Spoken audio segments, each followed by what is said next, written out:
नमस्कार, सत्यहिंदी.com में आपका स्वागत है। मैं हूं मुकेश कुमार। दोस्तों, चुनाव आयोग मद्रास हाई कोर्ट चला गया है। उसने वहां याचिका दायर करके गुजारिश की है कोर्ट से कि वो मीडिया पर पाबंदी लगाए।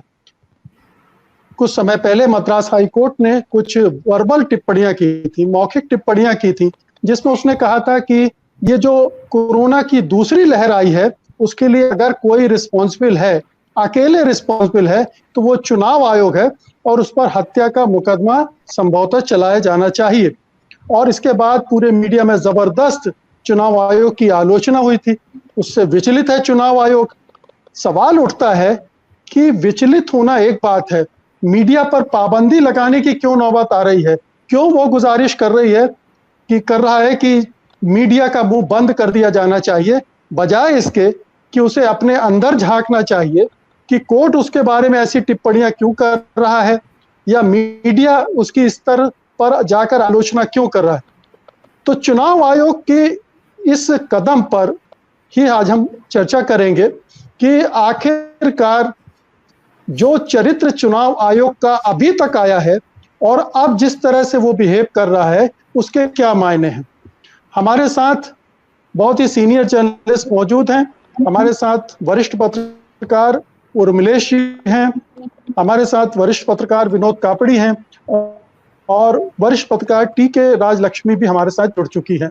तो सबसे पहले उर्मिलेश जी, मैं आपके पास आ रहा हूं कि आपकी क्या टिप्पणी है। हमने सब ने देखा है कि चुनाव आयोग ने पिछले चुनाव में जो भूमिका, जो जिम्मेदारी उसकी होनी चाहिए थी, वो उसने नहीं निभाई है। विशुद्ध लापरवाही, पक्षपातपूर्ण ढंग से उसका, और उस पर सख्त टिप्पणियां हाई कोर्ट ने की है। न केवल मद्रास हाई कोर्ट ने, बल्कि कोलकाता हाई कोर्ट ने भी की है। इसके बावजूद ये एक तरह की निर्लज्जता मानी जाएगी कि वो आत्ममंथन करने के बजाय कोर्ट के दरवाजे खटखटा रहा है कि मीडिया का मुंह बंद किया जाए। क्या कहेंगे आप? मुकेश जी, देखिए, अपने देश में जो संवैधानिक संस्थाएं हैं, जब वो बनाई गई थी तो ये माना गया था कि अपने देश का जो संविधान है वो लागू हो गया है और जैसे जैसे वक्त बीतेगा ये कागज से उतरकर संवैधानिक जो मान्यताएं हैं, जो मूल्य हैं, वो जमीन पर जाएंगे। लेकिन इतने वर्षों के बाद 1950 में हमने संविधान अपना लागू किया, लेकिन आज तक देखा गया कि एक संगठित ढंग से, एक संस्थागत ढंग से जो हमारी संवैधानिक संस्थाएं हैं, जो लोकतांत्रिक निकाय हैं, वो कुछ एक समय, एक अंतराल पर तो ठीक ठाक काम करते रहे, लेकिन स्वाधीनता आंदोलन के नेता उस समय के जो मूल्य, जैसे जैसे वो चुकते गए समय के प्रवाह में, वैसे वैसे वो संस्थाएं, वो मूल्य भी चुकते गए और वो बिल्कुल डिजनरेट कर गए बाद के दिनों में। और उसका ही हम नजारा आज देख रहे हैं, जब देश के अंदर इतनी भयानक महामारी है, अनप्रेसिडेंटेड, अभूतपूर्व है। और 1918 में जब अपने देश में स्पेनिश फ्लू आया था, जिसको बॉम्बे फ्लू भी कहा गया, तो उस वक्त हमारा देश आजाद मुल्क नहीं था, हमारे पास संविधान नहीं था, हमारे पास अपना कानून नहीं था, हमारे पास अपने नेता नहीं थे, हम ब्रिटिश हुकूमत के मातहत थे। तो जो हालात थे उस समय वो भी भयानक थे, बहुत बड़े पैमाने पर मौतें हुई थी। लेकिन आज अगर आप देखिए तो अपने ही देश के लोगों के हाथों इन मौतों का जो सिलसिला है जारी है। मैं इसलिए कह रहा हूं अपने देश के लोगों के हाथों कि कोरोना से जो मरने वाले लोग हैं वो वायरस से ज्यादा व्यवस्था के मारे लोग हैं।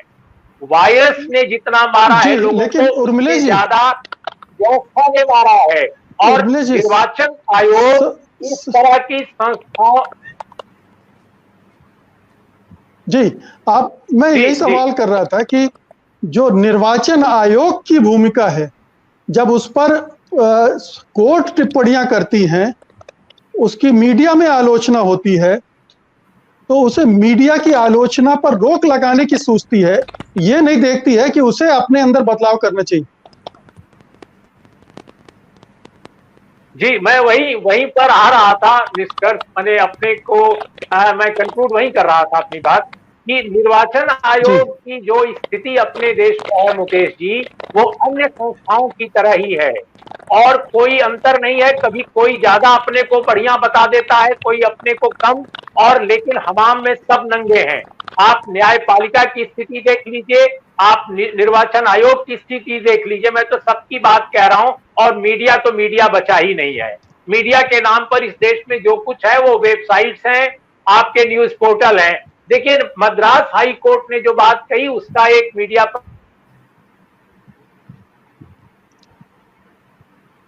करूंगा, उसको अप्रिशिएट करूंगा, लेकिन इससे हमें बहुत खुशफहमी नहीं पालनी चाहिए कि इससे सब कुछ ठीक हो जाएगा, क्योंकि व्यवस्था के जो संचालक हैं उनके मिजाज में कोई बदलाव नहीं है। और अब निर्वाचन आयोग जाकर कह रहा है कि हमारे बारे में ऐसा। जी उर्मिलेश जी, थोड़ा दिक्कत आ रही है आपके साथ कनेक्शन में।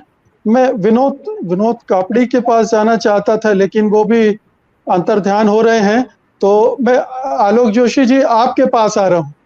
विनोद जी जुड़े हुए हैं, आप विनोद जी से बात कर सकते हैं। जी विनोद जी, आप मुझे सुन पा रहे हैं?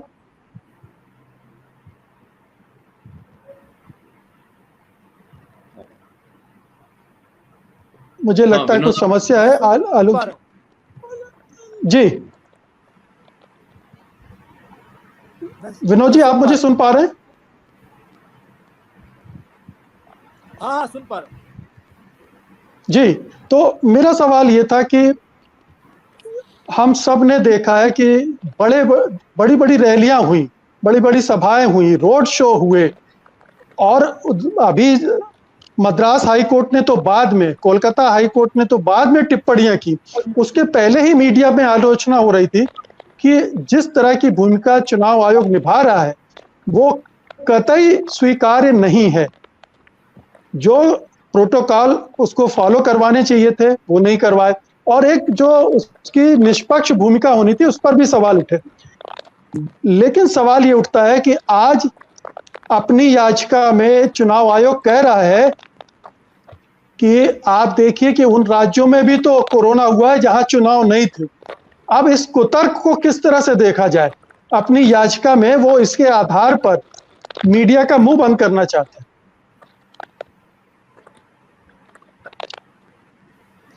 देखिए मुकेश जी, ये कोई, आप भी जानते हैं, सब लोग जानते हैं, जितने लोग भी पैनल में बैठे हैं सभी लोग जानते हैं कि ये कोई नई बात नहीं है कि जब भी कोई बात हो तो आप कहें कि मीडिया को खामोश कर दो, मीडिया पर नियंत्रण करो। और सच्चाई ये है कि जिस मीडिया की आज बात कर रहे हो वो मीडिया तो बचा ही नहीं। मीडिया में मुझे, मेन स्ट्रीम मीडिया में तो मुझे कहीं दिखता नहीं है कि किसी ने भी एक बार भी सवाल उठाया हो चुनाव आयोग की भूमिका पर। किसी ने भी आज तक एक बार सवाल उठाया हो कि देश के प्रधानमंत्री, जब लोग हजारों लोग मारे जा रहे हैं उस वक्त देश के प्रधानमंत्री, देश के गृह मंत्री बंगाल में क्यों रैलियां कर रहे हैं और हजारों की भीड़ को बुला करके क्यों कह रहे हैं कि इस तरह की भीड़ से हमको खुशी होती है। तो मीडिया तो ये काम कर ही नहीं रहा।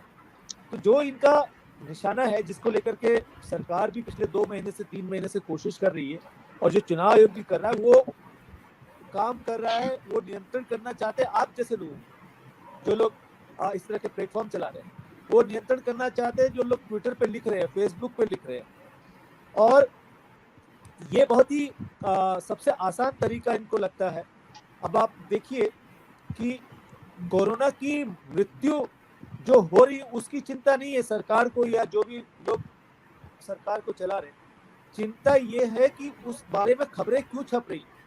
मेरे लिए ये, मतलब मैंने अपने जीवन काल में आज तक देखा नहीं कि किसी विदेशी अखबार को भारत के हाई कमीशन की तरफ से चिट्ठी लिखी गई हो कि आप अपने न्यूज आर्टिकल पे रिजॉइंडर छापें, आपका आर्टिकल गलत है, आप इसको वापस से ठीक करें। एक विदेशी अखबार को इस तरह का रिजॉइंडर भारतीय विदेश मंत्रालय की तरफ से, भारतीय उच्च आयोग की तरफ से जारी हुआ हो। तो सवाल अब ये है मुकेश जी कि जो सच है उस सच को जितने लोग भी बचे कुछ लोग दिखा रहे हैं, चाहे वो आपके जैसे लोगों और बाकी लोग को दिखा विनोद जी, आपकी आवाज हम ठीक से सुन नहीं पा रहे हैं। और मेरे ख्याल से आपको दूसरी फिर से अगर कनेक्ट कर लेंगे तो अच्छा रहेगा। तब तक मैं राजलक्ष्मी के पास से चलता हूँ। राजलक्ष्मी जी जी, मैं ये जानना चाहता हूँ कि ये जो चुनाव आयोग इस तरह का कदम उठा रहा है, ये भी अनप्रेसिडेंटेड है। ये भी चुनाव आयोग इस तरह से कोर्ट गया हो कि हमारी आलोचना कोर्ट में बाहर क्यों हो रही मीडिया में, उसको रोका जाए। और उसने ये भी कहा है कि वर्बल टिप्पणियां की हैं और वो अगर उस फैसले का हिस्सा नहीं है तो उस पर मीडिया बात ही ना कर सके। तो एक तरह से कोर्ट को भी बांधने की कोशिश चुनाव आयोग करना चाहता है। क्या कहेंगे आप? जी देखिए, इस प्रकार से जो इलेक्शन कमीशन ने रिएक्ट किया है वो आपने सही कहा कि बहुत ही अनप्रेसिडेंटेड है। लेकिन ये दौर है ऐसा, सब कुछ अनप्रेसिडेंटेड ही हो रहा है इस दौर में, जिसका कोई जो है प्रेसिडेंट नहीं है, जिसमें जो सेकेंड वेव शुरू हो जाता है और जो बड़ी बड़ी रैलियां चलती रहती हैं बंगाल में, 2 टियर 3 टियर सिटीज में तक कोरोना जो है पहुंच गया है वहां पे। ये हमारी हेल्थ मिनिस्ट्री का बयान है आज का।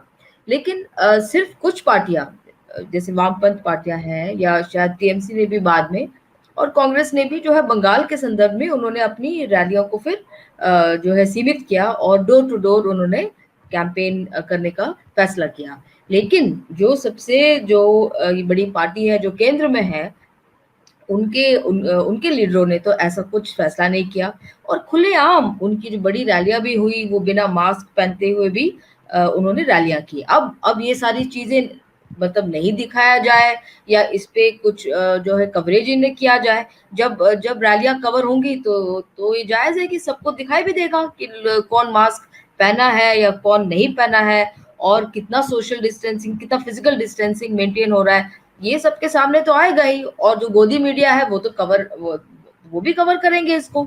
अब इन सब चीजों का अगर हाई कोर्ट ने, किसी भी हाई कोर्ट ने अगर इसका जो संज्ञान लिया हो और इलेक्शन कमीशन को कहा हो कि आपने इस पर क्यों नहीं कुछ दखल अंदाजी की, तो इसमें इलेक्शन कमीशन को जो बुरा मानने वाली बात क्या है ये मुझे समझ में नहीं आता है।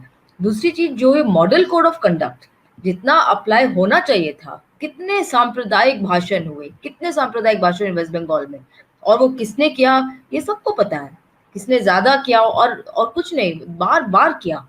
और स्टेट प्रेसिडेंट्स बीजेपी के तक उन्होंने ऐसी बातें कही थी, लेकिन उनपे क्या प्रतिबंध रहा? सिर्फ 24 घंटे का बैन रहा और एक केस में तो वो बैन कम भी कर दिया। असम के संदर्भ में जो एक बीजेपी लीडर है उनको पहले 72 घंटे किया, फिर उसके बाद वो भी कम कर दिया। तो ये जिस तरीके से इलेक्शन कमीशन ने जो है पूरी निष्पक्षता के साथ अपना रोल नहीं निभाया इन चुनावों के दौरान, और ये सभी जो पार्टियों का मानना था, सभी पार्टियों ने, सभी विपक्ष पार्टियों ने लिखा, एक जॉइंट लेटर लिखा। ये पहली बार शायद हुआ जिसमें वामपंथ पार्टी ने भी उन्होंने भी कहा कि टीएमसी के साथ जो इलेक्शन कमीशन का बर्ताव है सही नहीं है।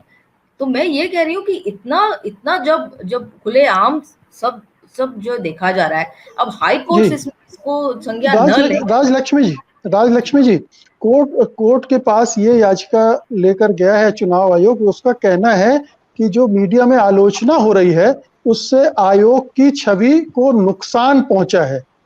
तो अगर मीडिया में और एक छोटे से हिस्से में इस तरह की आलोचना हो रही है तो उससे किस तरह से नुकसान पहुंचा है चुनाव आयोग की? अगर वो अपनी भूमिका को नहीं निभा रहा है और उस पर कोर्ट कोई टिप्पणी कर रहा है, उस पर फिर आलोचना हो रही है, तो उससे किस तरह का नुकसान हो सकता है? डेमोक्रेसी में तो आलोचना होगी ही। बिल्कुल, और क्या, ये तो बिल्कुल एक लोकतंत्र है जिसमें आलोचना होगी और सही लोकतांत्रिक तरीके से आलोचना हो रही है। ऐसा तो कोई नहीं कह रहा कि इलेक्शन कमीशन को बिल्कुल बंद हो जाना चाहिए या वो कमीशन को ही मतलब निरस्त कर देना चाहिए, ऐसी तो कोई बात नहीं हो रही है। सिर्फ उनके एक पर्टिकुलर एक्शन को लेके एक पर्टिकुलर कॉन्टेक्स्ट में ये बात हो रही है। ऐसा नहीं है कि किसी ने जो है कमीशन को ही चैलेंज किया है। अब जो मीडिया तो अटैक मतलब सभी जगह से अटैक पे है। रूलिंग पार्टी भी अटैक करती है, इलेक्शन कमीशन भी अटैक करते हैं, और अगर कुछ और जो है मीडिया पर खुद अटैक्स हो रहे हैं अलग अलग तरीके से, वो खुद भी जो है कोरोना के शिकार हुए हैं बहुत सारे मीडिया कर्मी। लेकिन ये जो है एक बिल्कुल एक ओवर रिएक्शन है इलेक्शन कमीशन की तरफ से, और एक मेच्योर मतलब स्टैट्यूटरी कमीशन है पार्लियामेंट का, उनको इतना हाइपर सेंसिटिव नहीं होना चाहिए, अपना काम करना चाहिए। जहां तक उनको काम का सवाल है वहां बहुत सवाल उठते ही हैं, और वो जायज सवाल लोगों ने उठाए हैं। तो अगर उस पे भी अगर एक लोकतंत्र में नहीं सवाल उठा सकते हैं, फिर हम लोग तो चाइना से कंपेयर करते हैं, चाइना में डेमोक्रेसी नहीं है, तो हमारे यहाँ तो बहुत डेमोक्रेसी है, तो वो तो अमल होना चाहिए। जी आलोक जी, मैं आपसे ये जानना चाहता हूँ, मैं अभी ये जो फैसला आया है, फैसला क्या जो इलेक्शन कमीशन गया है, उसकी खबर पर जो टिप्पणियां बहुत सारी देखने को मिली, और उसमें इस तरह के भी भाव हैं कि इलेक्शन कमीशन को कहा गया केंद्र की सरकार की तरफ से कि आप ऐसा कीजिए, और हम जानते हैं कि केंद्र सरकार का रवैया पिछले दिनों किस तरह का है। वो हर लोकतांत्रिक संस्था को, संवैधानिक संस्था को अपने तरह से इस्तेमाल कर रही। तो क्या मीडिया में जो आलोचना हो रही है उसको रोकने के लिए केंद्र सरकार चुनाव आयोग का इस्तेमाल कर रहा है? चुनाव आयोग पहले से भी इस्तेमाल हो रहा है, क्या आपको ये संभावना भी दिखती है? देखिए मुकेश जी, जो आप बात कह रहे हैं ये दरअसल सारे बवाल की जड़ वही है।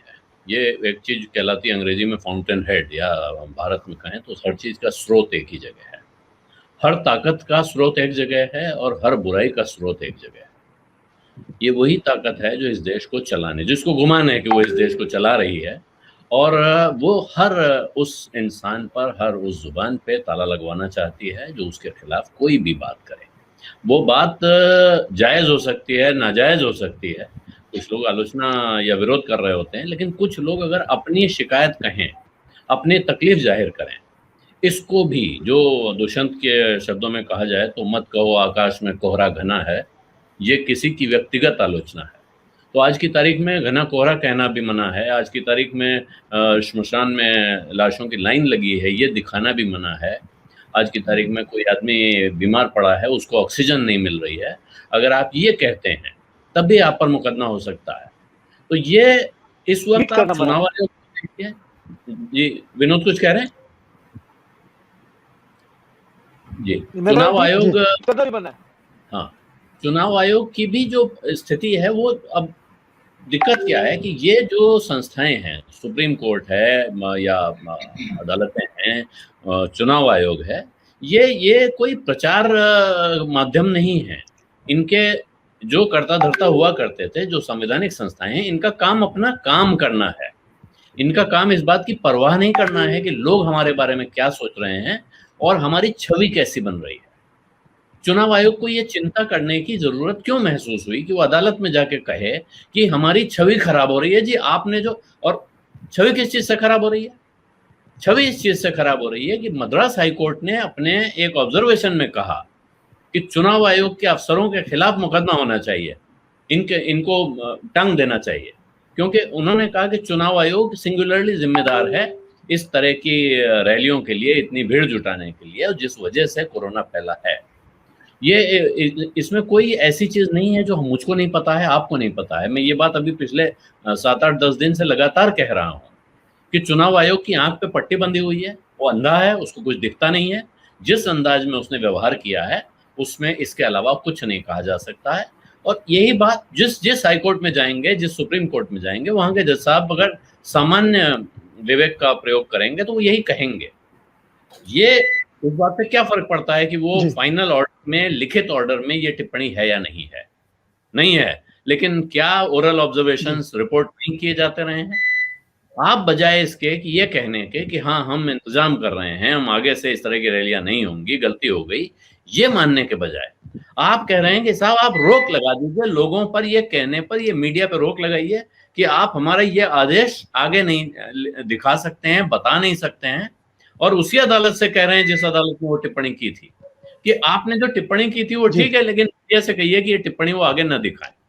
ये प्रवृत्ति जहां से आ रही है, मैं फिर वापस वहीं जा रहा हूं, ये प्रवृत्ति वहीं से आ रही है। जो इस सरकार के मुखिया हैं माननीय नरेंद्र मोदी जी, वहां से ये प्रवृत्ति आती है कि मेरे खिलाफ बोलने वाली हर आवाज को बंद होना चाहिए। और ये उनके सभी लोग, ऐसा लगता है इस वक्त उनके सेवक हैं।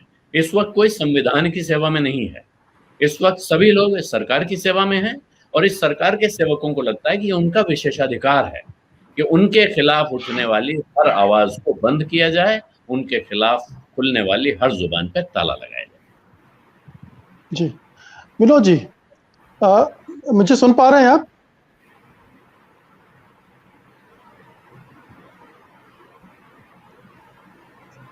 मुझे लगता है विनोद जी के साथ अभी भी ऑडियो की प्रॉब्लम है। मैं सुन पा रहा हूँ।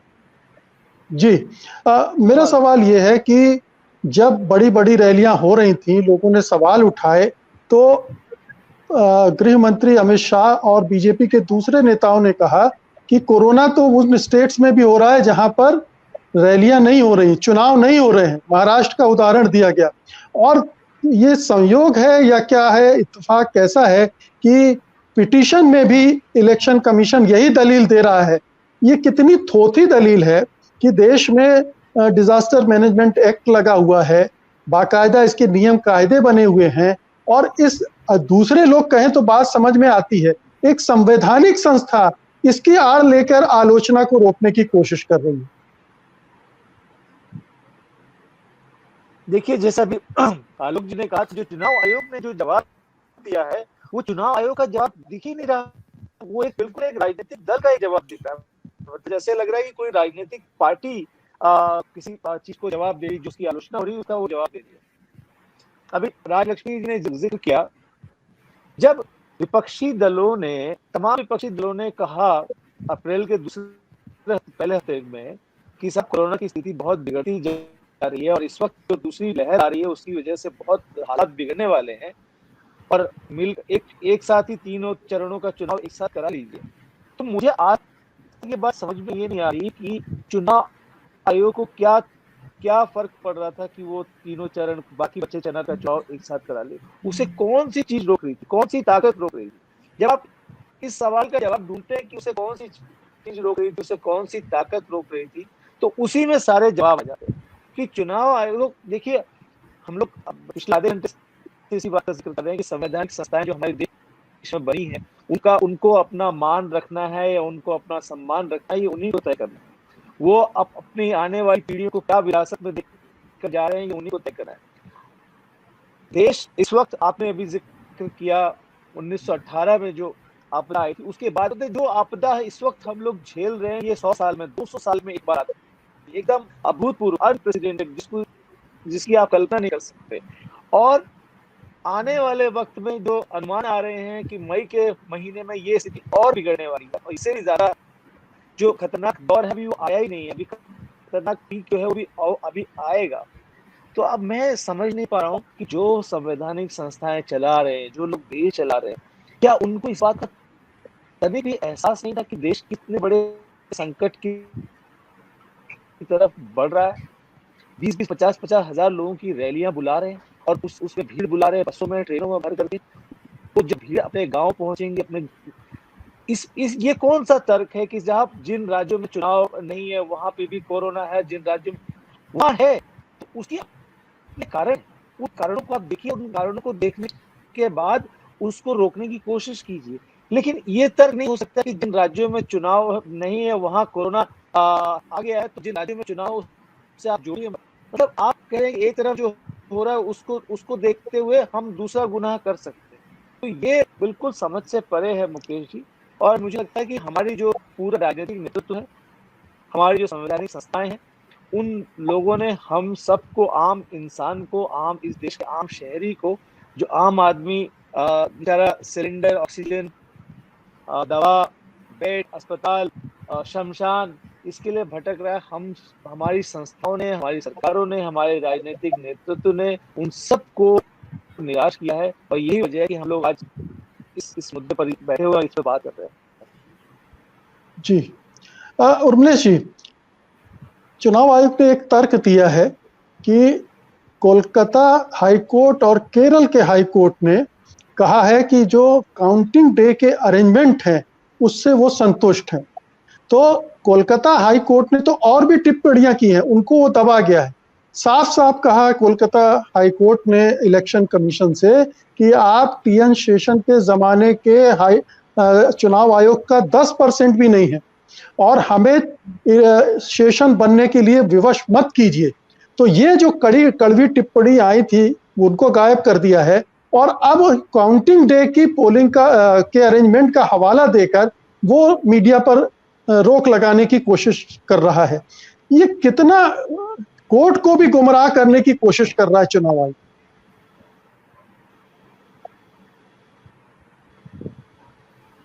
जी देखिए, जो निर्वाचन आयोग है उसके पास कोई न तो तथ्य है न तो तर्क है। चुनाव आयोग वही चीजें बोल रहा है जो आमतौर पे सत्ताधारी दल के बड़े नेता बोलते हैं। हमारा ये कहना है कि चुनाव आयोग के पास इस बात का क्या जवाब है कि उसने बंगाल में जहां 292 सीटें थी वहां पे उसने 8 चरणों में चुनाव कराया। क्या लॉजिक है इसका? कोई हमें बता दे कि तमिलनाडु में जहां थोड़ी सीटें कम हैं, बंगाल के मुकाबले थोड़ी कम है, वहां पर आपने एक दिन में चुनाव करा लिया और आपने बंगाल में आपने 8 चरणों में कराया। मेरी ये धारणा है कि अगर तमिलनाडु में भी बीजेपी थोड़ी और मजबूत होती, भारतीय जनता पार्टी के आसपास, उसी के आसपास उसका जनाधार हो गया होता तमिलनाडु में, तो तमिलनाडु में भी 11 चरणों में होता, 11 चरणों में चुनाव होता। तो भैया इलेक्शन कमीशन पर जो आरोप लोग लगा रहे हैं इस देश में, उनकी संख्या इतनी ज्यादा है। मैं बार बार कहता हूं कि भारत के निर्वाचन आयोग के पास संवैधानिक जो उसका चेहरा है वो बिल्कुल धूसरित हो चुका है। भारत के संविधान के आर्टिकल 324 के 6 पैरा हैं, 6 पैरा हैं, एक भी पैरे को ये निर्वाचन आयोग फॉलो नहीं कर रहा है। मैं इसको आधिकारिक और प्रामाणिक ढंग से साबित कर सकता हूं। निर्वाचन आयोग ने उन रैलियों को, उन रोड शोज को कैसे अलाउ किया बंगाल में, जहां लोगों के पास न तो मास्क था न तो कोई और उपाय थे, बिल्कुल एक दूसरे से चिपक कर चल रहे थे। और वो कहता है कि दूसरे राज्यों में कोरोना आ गया है तो बंगाल में आया तो क्या हुआ, या ये कैसे साबित करेंगे कि बंगाल के चुनाव के कारण बंगाल में कोरोना बढ़ा। अरे भाई, चुनाव से पहले बंगाल के जो हालात थे वो महाराष्ट्र से, उत्तर प्रदेश से, दिल्ली से बहुत बेहतर थे। और आज हालत बंगाल का क्या है इसकी कल्पना नहीं की जा सकती। तो सीधा असम का देख लीजिए, असम में भी वही स्थिति है। तो हमारा ये कहना है कि 3-4 जो चीजें कोरोना को ज्यादा विस्तारित करने के में काम आई वो कुंभ है, कुंभ का मेला हरिद्वार में, दूसरा ये चुनाव, और तीसरा अपने शासन के जो सर्वोच्च आसन पर बैठे लोग हैं उनका एरोगेंस और इग्नोरेंस। ये वो चीजें हैं जिन्होंने सब कन्वर्ज करके भारत में वायरस की जो दूसरी लहर है उसको व्यवस्थागत एक आपदा में तब्दील कर दिया। अब ऐसे में इलेक्शन कमीशन के जो तर्क हैं आर्टिकल 324 पर, फिर से मुझे लगता है इस देश के जो लोग हैं संवैधानिक मामलों के जानकार, उनको नजर डालनी चाहिए। और मेरा मानना है, जो मैं जितना समझ पाता हूं एक जर्नलिस्ट के तौर पे, जो इतने लंबे समय तक हमने भी कवर किया है पार्लियामेंट को, कि पार्लियामेंट ऑफ इंडिया डेमोक्रेसी में सुप्रीम है, सुप्रीम संस्था है। जनता के बाद अगर कोई है तो वो पार्लियामेंट ऑफ इंडिया है।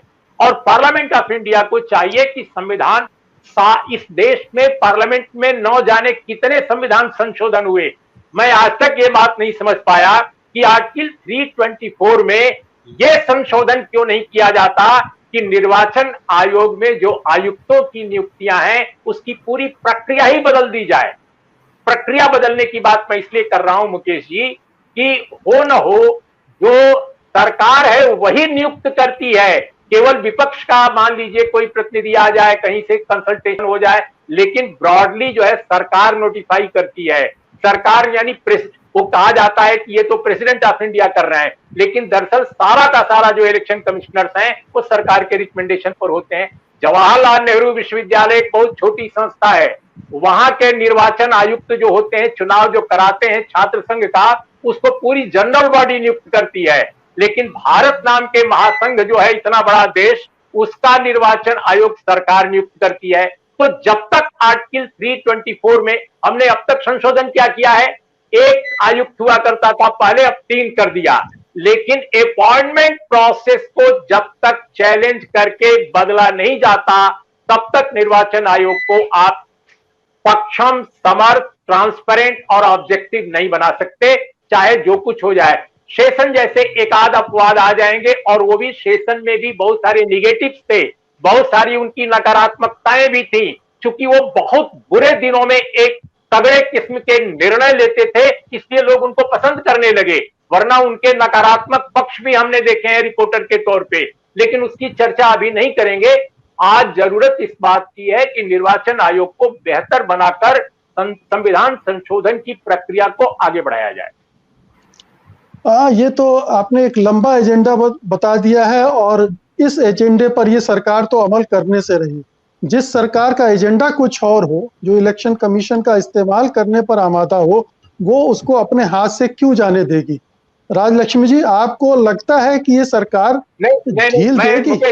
एक वाक्य मैं इसमें जोड़ना चाहता हूं कि देखिए, सरकार तो बिल्कुल नहीं मानेगी, वो तो हम जानते हैं, लेकिन जनता और समाज में ये बात होनी चाहिए, मेरा ये कहना है। जी, राजलक्ष्मी जी। जी हाँ, मेरा सवाल इसी से जुड़ा है कि जो सरकार तमाम संवैधानिक संस्थाओं को अपनी नियंत्रण में रखना चाहती है, और अब जब ये याचिका भी ये माना जा रहा है कि सरकार, जो अभी आलोक जोशी जी ने कहा कि सर्वोच्च नेता की तरफ से इस तरह के निर्देश जाते हैं और फिर ये काम होते हैं, तो अगर निर्वाचन आयोग इस हद तक नीचे आ चुका है, उसका पतन इस हद तक हो चुका है, तो फिर हम कैसे उम्मीद करें कि उसमें कोई बदलाव हो सकता है? ये एक बड़ी चिंता की बात है। और ये याचिका, उससे इस लहजे में हम इसको जोड़कर देख सकते हैं, इस अंदाज में, कि अब हाई कोर्ट का रुख इस मामले में क्या हो? देखिए, ये इलेक्शन कमीशन के जो बयान है और जो केंद्र के जो लीडर है और उनके मंत्री और उनके बयान है, उसमें जो मेल है, उसमें जो सिमिलैरिटी है, वो इलेक्शन कमीशन के जो है क्रेडिबिलिटी पर, उनकी विश्वसनीयता पर एक उंगली जरूर उठाता है। ये तो इसमें कोई दो राय नहीं है। और दूसरी चीज ये है, 8 फेज का जो इलेक्शन भी कराना, जैसे उर्मिलेश जी ने कहा, 294 सीट्स यहाँ पे और वहां पे तमिलनाडु में ऐसी 290 या 291 सीट्स पे सिर्फ सिंगल फेज पे करा। तो 8 फेज पे कराना, आपने एक पर्टिकुलर पार्टी को बहुत ज्यादा जो है मौका दिया कि वो अच्छे ज्यादा से ज्यादा रैलियां कर पाए और बड़ी बड़ी रैलियां भी कर पाए, और जबकि सेकेंड वेव शुरू हो चुका था, तो इसको सीमित किया जा सकता था। इलेक्शन कमीशन अगर इंडिपेंडेंट होती, स्वतंत्र होती, और अगर अपनी जो क्रेडिबिलिटी का उनको अगर थोड़ा भी चिंता होता, तो वो ये कदम वो उठाते, क्योंकि सेकेंड वेव का जो ये प्रभाव है, वो सब पर हो रहा है, अमीर पर हो रहा है और गरीब पर हो रहा है। आज जिसके पास पैसा है, वो भी एक बेड एक हॉस्पिटल में नहीं प्राप्त कर पा रहा है। और ये क्या सुप्रीम कोर्ट और हाई कोर्ट के जजेस नहीं देख पा रहे हैं? वो बिल्कुल देख रहे हैं, और वो एक चिंता व्यक्त कर रहे हैं कि आज उनके साथ भी ये हो सकता है, जिसमें ऑक्सीजन का सिलेंडर उनको ना मिले, आईसीयू बेड ना मिले, और उनके साथ भी खुदा न खास्ता कुछ हो जाए। तो ये एक चिंता जब एक टॉप लेवल से आ रहा है, वो एक फ्रस्ट्रेशन बयान करता है कि आपने ये कैसे अलाउ किया। क्योंकि वायरस ये तो नहीं देखती कि मैं सिर्फ बंगाल में रहूंगा या मैं सिर्फ असम में रहूंगा या कहीं और रहूंगा। वो तो नया होस्ट ढूंढेगा और वो फैलेगा, और वो फैल भी रहा है। और इसमें इस तेजी से ये नया वेरिएंट जो है वायरस का, वो पहला वेव जैसा नहीं है।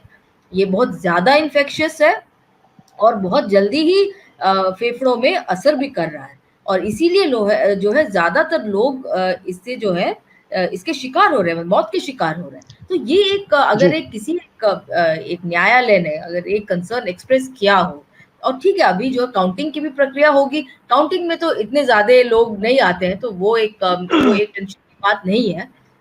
लेकिन ये जो हाई कोर्ट का जो ऑब्जर्वेशन है और उस पर जो इलेक्शन कमीशन का इस तरीके का जो रिएक्शन देना, जैसे और सबने कहा, ये और रूलिंग पार्टी के रिएक्शन से मेल खाना, तो ये इलेक्शन कमीशन की क्रेडिबिलिटी पर बहुत बड़ा एक सवाल उठता है, ये उनको भी सोचना चाहिए। और आगे देखिए, रूलिंग पार्टी और इलेक्शन कमीशन में हमेशा एक अंडरस्टैंडिंग होता है, अपॉइंटमेंट वही करते हैं जितना भी इंडिपेंडेंट हो। आप सुप्रीम कोर्ट की भी कोलेजियम की बात आप देख लीजिए, वो नेशनल जुडिशियल अकाउंटेबिलिटी का जो कमीशन है वो अभी तक बना नहीं है। और फिर ये हमेशा ये सवाल उठेगा कि ये कमीशंस कितने स्वतंत्र हैं। लेकिन इस प्रकार का जो डायरेक्ट इंटरवेंशन होना, ये पहले नहीं होता था, और इस दौर में कुछ ज्यादा ही हो रहा है, इसीलिए ये अनप्रेसिडेंटेड है। अलग अलग मायने में बहुत कुछ अनप्रेसिडेंटेड हो रहा है। जी आलोक जी, अभी आपने अनम्यूट कर लीजिए आलोक जी, आप जी। अभी आपने पिछली टिप्पणी में जिक्र किया था कि किस तरह से सोशल मीडिया पर लिखने वालों पर भी पाबंदियां लगाई जा रही। आज ही सुप्रीम कोर्ट का एक निर्देश आया, डीवाई चंद्रचूड़ के बेंच ने एक बड़ा महत्वपूर्ण निर्देश दिया है कि ऐसी किसी भी पोस्ट या वक्तव्य या वीडियो पर आप प्रतिबंध नहीं, अंकुश नहीं लगा सकते। आप वाणी पर किसी तरह का अंकुश नहीं लगा सकते। मैं समझता हूँ ऐसे माहौल में ये बड़ा ही महत्वपूर्ण फैसला कहा जाए, निर्देश कहा जाए है। और अब इसको अगर हम मद्रास हाई कोर्ट में इलेक्शन कमीशन की याचिका से जोड़कर देखें तो क्या लगता है आपको? हालांकि पहले से कुछ एक्सपेक्ट करना गलत होगा कोर्ट से, लेकिन ऐसे माहौल में हो सकता है कि इलेक्शन कमीशन को वहां फिर से झाड़ खाने को मिले। देखिए, हो सकता है, और स्वाभाविक परिणति तो यही है। कोई भी जो भी जज साहब बैठे होंगे, मैं मानता हूं कि जो भी न्यायाधीश इसको सुन रहे होंगे वो विवेक का इस्तेमाल करेंगे, और वो उसकी तार्किक परिणति यही है कि चुनाव आयोग को फटकारा जाए, उसको डांट खाने को मिले। और सुप्रीम कोर्ट ने जो कहा है, अगर सिर्फ उस लाइन को ही उनके सामने कह दिया जाएगा तो वो उनके लिए मुंह पर जूता पड़ने जैसी बात हो जाएगी।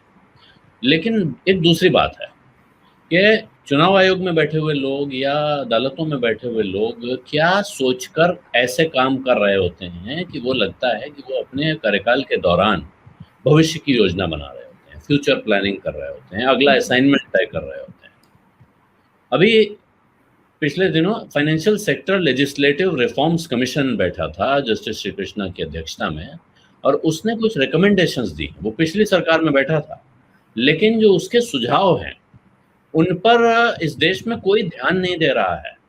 उसमें बहुत मार्के का सुझाव है कि सुप्रीम कोर्ट के जज सभी तरह के जितने सेबी, आरबीआई, इस तरह की जो रेगुलेटर संस्थाएं हैं, इन सब के जो रेगुलेटर हैं, इनका एक कार्यकाल तय हो और इनके रिटायरमेंट की एक तारीख तय हो, और उस रिटायरमेंट के बाद इनको किसी भी तरह का कोई भी काम न मिल सके। यानी उनका कहना है कि सभी संस्थाओं से रिटायर होने की उम्र बराबर होनी चाहिए, ताकि आदमी रिटायर होने के बाद नया काम करने के लिए उस चक्कर में कोई ऐसे काम यहाँ बैठ के न करे कि इसके बाद मुझे अगला असाइनमेंट मिलने जा रहा है।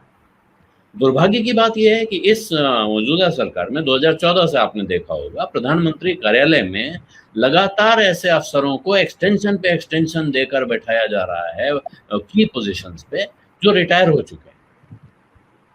एक तरफ आप अपनी पार्टी के अंदर कहते हैं कि मार्गदर्शक मंडल बन गया है, इस उम्र के बाद के लोग यहाँ राजनीति नहीं कर सकते। दूसरी तरफ आप सरकारी नौकरी में रहते हुए रिटायर हो चुके इंसान को लाकर बैठा रहे हैं।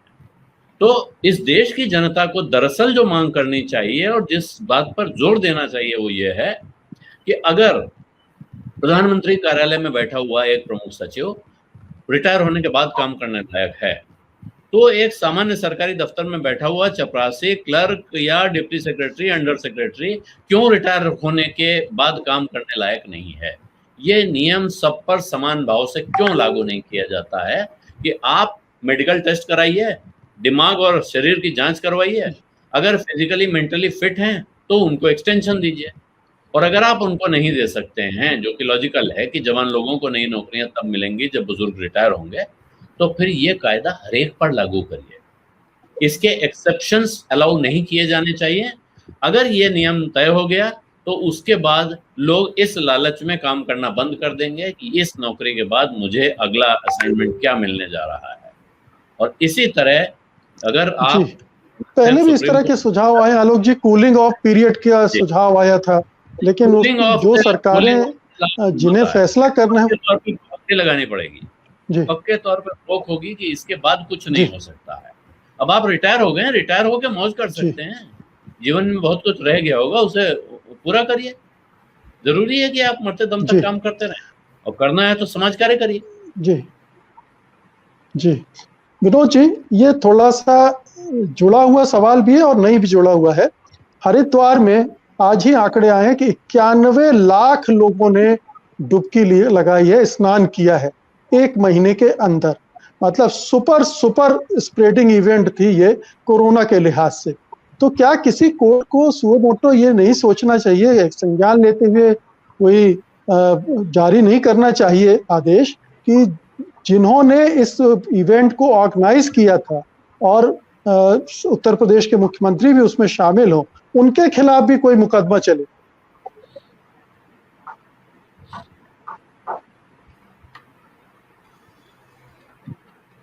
विनोद जी,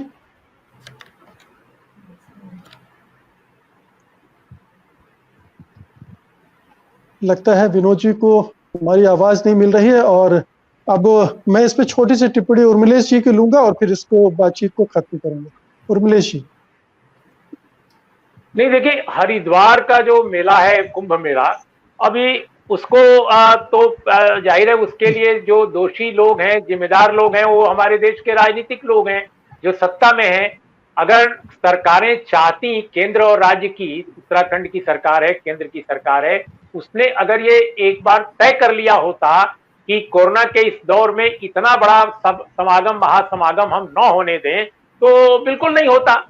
लेकिन वो होने दिया गया और बहुत सारे घटनाक्रम होते रहे और तब भी कोई विचार नहीं किया गया। अंत में कहा गया कि अच्छा, ये स्नान अब नहीं होगा, अब नमस्कार, चलते हैं।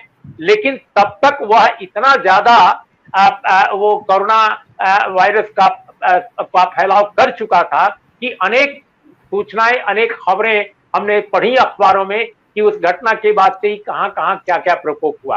तो देखिए, ये पूरा जो हमारे यहाँ सोच है, हमने एक सिविलाइज्ड, एक नेशन की तरह, एक सभ्य देश की तरह कोरोना को हमने देखा ही नहीं।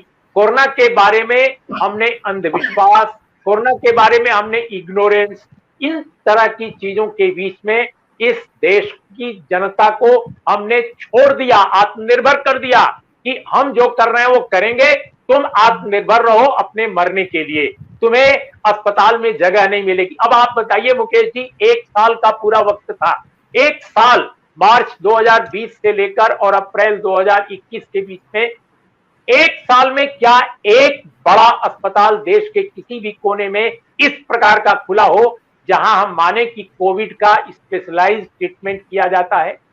देखिए, मैं बार बार कहता हूं कि जो लोग अस्पताल अचानक गोदाम बना देते हैं कि और बेड लगा देते हैं कि एक बहुत बड़ा बारात घर है, खाली कराकर कि बेड लगा दिया, बेड लगाने से अस्पताल नहीं बन जाता है। अस्पताल कोई बाढ़ राहत शिविर नहीं है कि बाढ़ आई गंगा में और कोसी में और सड़क पर आपने शिविर लगा दिया। बाढ़, अब अस्पताल जो है वो ढांचा है, डॉक्टर हैं, उपकरण हैं और पूरा का पूरा तंत्र वो बनाता है। अपने देश में ये सब कुछ नहीं हुआ। इसके लिए निर्वाचन आयोग दोषी है, सरकार दोषी है, धार्मिक नेता अपने देश के दोषी हैं, तबलीगी जमात से लेकर के और मीडिया का जो पूरा खेल उस समय हुआ था 1 साल पहले, वो हम सब ने देखा है। तो किसको किसको दोषी माने, किसको किसको नहीं माने, हम आम में सब नंगे। आज पूरी हमारी समाज व्यवस्था सड़ी हुई है क्योंकि इसके पीछे आज डिजिटल इंडिया में डिजिटल हमने बदलने की कोशिश बहुत परेशान कर रहा है। नतीजा इसका हमारे सामने है। जी, अंत में उर्मिलेश जी, मैं विनोद जी, अंत में आप कुछ कहना भी चाह रहे थे, मुझे लगता है आप कह भी पाएंगे कि नहीं इस सिग्नल को की हालत देखते हुए, लेकिन अगर आप कुछ कहना चाह रहे हैं तो कृपया कह दें।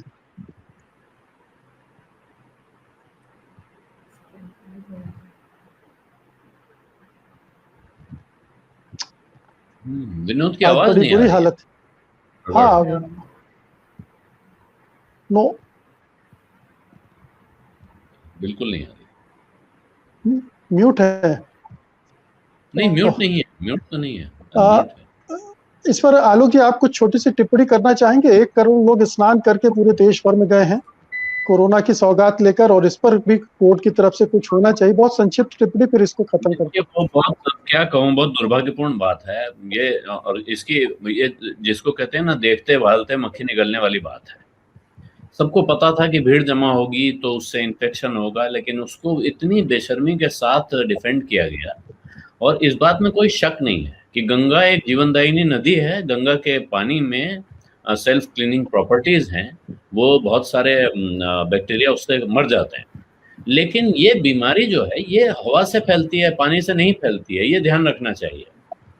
ये कोरोना की बीमारी आपके अपने शरीर में भी, अगर कोरोना का वायरस आपके मुंह में आ गया और आप उसको गर्म पानी के साथ निगल गए और पेट में चला गया तो मर जाता है, ये साइंटिस्ट कह रहे हैं। लेकिन अगर वो गले में रुक गया और वहां से वो आपके फेफड़ों तक गया तो फिर वो जानलेवा हो जाता है। तो ये गंगा के पानी से कोरोना खत्म हो जाएगा, गंगा में डुबकी लगाने से कोरोना खत्म हो जाएगा, इस तरह की ये हवा उड़ाई गई, लोगों के बीच में चलाई गई। और एक प्रोफेसर साहब हैं बहुत मशहूर, उन्होंने कहा कि साहब मैं तो, वैसे वो फिजिक्स के प्रोफेसर हैं, क्यों उन्होंने जीव विज्ञान के विषय पे अपना ज्ञान दिया मेरी समझ में नहीं आया, लेकिन उन्होंने बड़े रंग के साथ ये ज्ञान दिया और तमाम लोगों ने उस ज्ञान का प्रसार किया कि साहब वहां तो एक वो जब मुख्यमंत्री ही कह रहा हो तो फिर क्या बात है, प्रदेश का मुख्यमंत्री ही कह रहा था। इसलिए नहीं गंभीर मानता हूँ कि राजनेता कुछ भी कह सकते हैं, उनको तो आप मतलब, और खासतौर पे ये मुख्यमंत्री क्या क्या कह गए हैं इनके बारे में जितना कम कहा जाए उतना अच्छा है। लेकिन ये गंभीर स्थिति है और इस पे यही ये सवाल उठता है कि जो संवैधानिक संस्थाएं हैं, जो उन जगहों पे बैठे हुए लोग हैं, क्या उनके आंखों पर पट्टी बंधी है, आंख कान बंद है, या वो लोकप्रियता के चक्कर में है, या वो अगला असाइनमेंट देख रहे हैं। वरना किसी हाई कोर्ट को, किसी सुप्रीम कोर्ट को तो कुंभ शुरू होने से पहले उसकी आंख खुलनी चाहिए थी। जैसे इस देश में 1 करोड़ से ज्यादा लोग बाहर निकल, आधी आबादी इस देश की सड़क पे थी, उस वक्त किसी अदालत को दिखाई नहीं पड़ा कि पलायन हो रहा है। उसी तरह कुंभ का मेला बाकायदा प्रचार के साथ हुआ, एक दिन में 30 लाख लोगों ने डुबकी लगाई, ये किसी अदालत को नहीं दिखा कि वो बुलाए सरकार को, फटकार लगाए और कहे कि बंद करो ये तमाशा। ये समस्या ये है कि जिन लोगों से, जिनसे भी आपको उम्मीद थी कि वो कुछ करेंगे, अब दिख रहा है कोई हाई कोर्ट कहीं किसी को डांट रहा है, कोई हाई कोर्ट कहीं किसी को डांट रहा है। सुप्रीम कोर्ट के जस्टिस चंद्रचूड़ ने भी कह दिया है कि साहब ये नहीं होगा। लेकिन मैं इस बात को लेकर मुतमईन नहीं हूं कि कल को इसी सुप्रीम कोर्ट की कोई बेंच बैठे और वो तमाम हाई कोर्टों की फटकार को पलट दे और कहे कि नहीं ऐसा नहीं होगा, वैसा होगा जैसा ये सरकार कह रही है। इसी भरोसे के साथ उत्तर प्रदेश के हाईकोर्ट ने, इलाहाबाद हाईकोर्ट ने उत्तर प्रदेश सरकार को कहा कि 5 शहरों में लॉकडाउन लगा दीजिए। अगले दिन सरकार सुप्रीम कोर्ट गई और उस पर स्टे लेकर आ गई कि ये आदेश नहीं चल सकता है और ये एडमिनिस्ट्रेटिव फैसला है तो हम करेंगे। अब वो सरकार कभी वीकेंड लॉकडाउन लगा रही है, कभी कुछ कर रही है, उसके अपने कारण हो सकते हैं, लेकिन उन कारणों का तार्किक विश्लेषण कोई अदालत क्यों नहीं कर रही है और अदालत को दिखता क्यों नहीं? मेरा सवाल सिर्फ ये है, क्या संस्थाओं में की आंखें बंद हैं?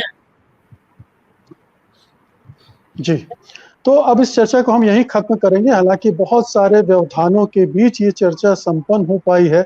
पता नहीं हमारे दर्शक इसका कितना हिस्सा सुन पाए हैं, नहीं सुन पाए हैं, लेकिन ये हमारे डिजिटल इंडिया की हालत है, ये तो आप देख ही रहे हैं। बहरहाल उम्मीद करना चाहिए कि इलेक्शन कमीशन को मद्रास हाई कोर्ट से उसी तरह की फटकार मिलेगी जैसे पहले मिली थी, ताकि वो सबक सीखे और उसके हौसले बुलंद ना हो कि वो कोर्ट का इस्तेमाल अपनी खाल बचाने के लिए कर सकती है, साख तो इससे बचने वाली नहीं है। बहुत बहुत शुक्रिया दोस्तों, आपने इस कार्यक्रम को देखा, धन्यवाद आपका।